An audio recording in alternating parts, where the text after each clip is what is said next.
Good morning, students. I am Harshada More. Welcome you all in the third video lecture of Unit 2 for the subject labor legislation.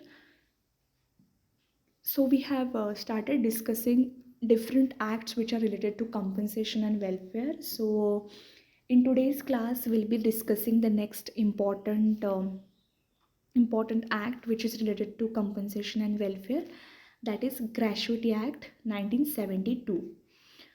So let's discuss. So gratuity means what? So gratuity is a word which is derived from the Latin word gratuus. So what does it mean? So this is a total amount received by an employee in an organization at the time of retirement. When an employee gets retired out of his service, he will get a lump sum amount. So that is called as a gratuity. Next is application of the act. There are two factors where you can which are responsible for application.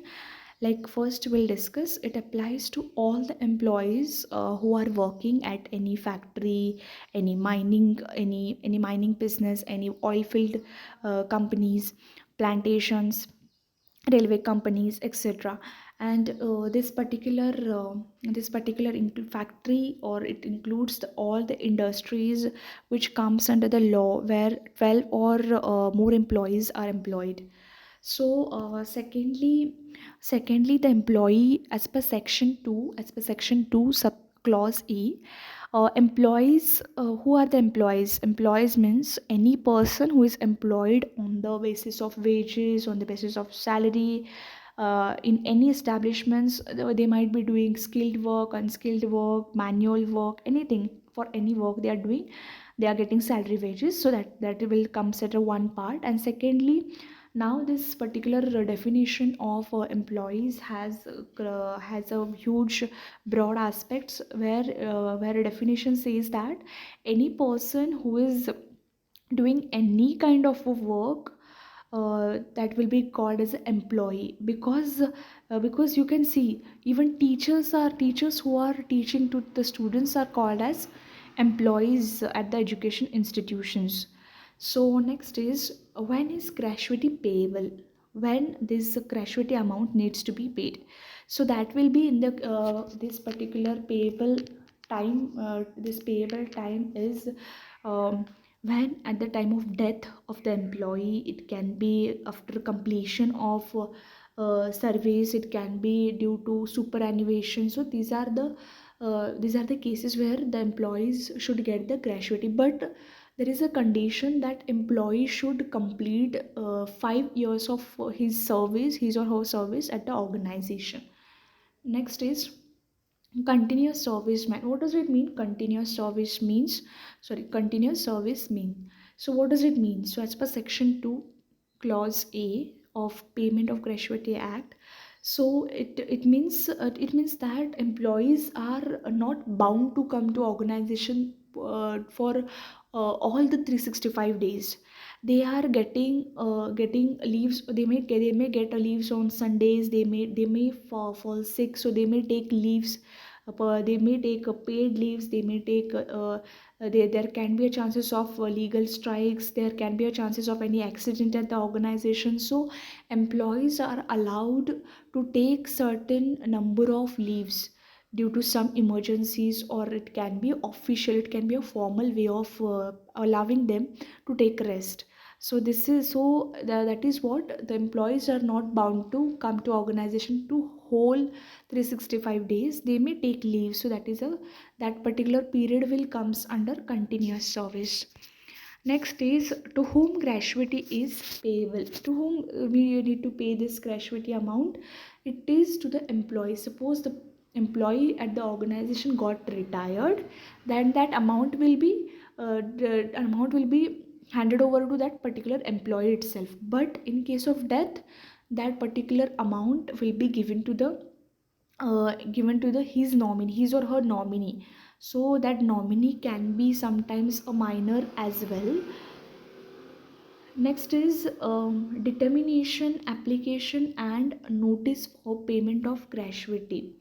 So when it is determination, suppose if an employer fails to make pay, suppose I am retiring from my service. That is on today.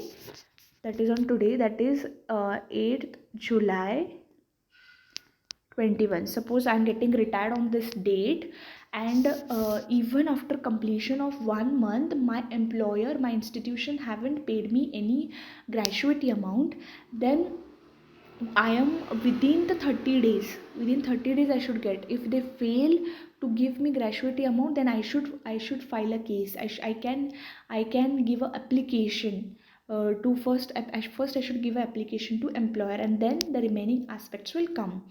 So next is in the case of death. So when there is a case of death, death of the employee who used to work in the organization, then after within 1 year of his after death, they will wait within 1 year of time, his legal heirs, that can be his or her daughter, it can be even son, so they can give application for, because they want a gratuity amount. Next is amount of gratuity payable. So how this amount of gratuity is calculated? How this amount is get calculated? What does it include? It includes first monthly salary of the employee. For example, employee used to get 10,000 salary per month, then that salary per month will come here. Then it will be multiplied by 15 days into number of years of service completed. Suppose I have completed 26 years of my span, that is service, then this will see how this formula will generate. Suppose I'll give example. Suppose I am getting a salary of 10,000, so that will be a monthly salary. 15 by 26 into, suppose I have completed 10 years of my service. So whatever answer will come from this, that will be called as my gratuity amount. Okay. So this particular maximum salary payable under the Gratuity Act is 10 lakhs under sections 4 subsection 3. Next is, what are the different modes? What are the different modes of payment of the gratuity? It can be in the form of cash, it can be in the form of demand draft, that is TD, it can be in the form of bank checks, and payment by postal money order if amount is less than 1,000 if employee, that too with the permission of employee. Next is, what are the different objectives of this particular act, that is Gratuity Act? So objectives, or what are the objectives of employer? This is in the case of employer. Okay. What are the what are the objectives of this act which are performed by a employer? Okay, so firstly, to pay gratuity, what an employer, that can be, for example, I am working in this institution, this institution should pay me gratuity in the case of, it can be in the case of my retirement, or it can be in the case of my death, or it can be in the case of any it can be sometimes there is a termination also. Next is to provide retirement benefit to employees so that they can get a lump sum amount to enjoy their remaining life.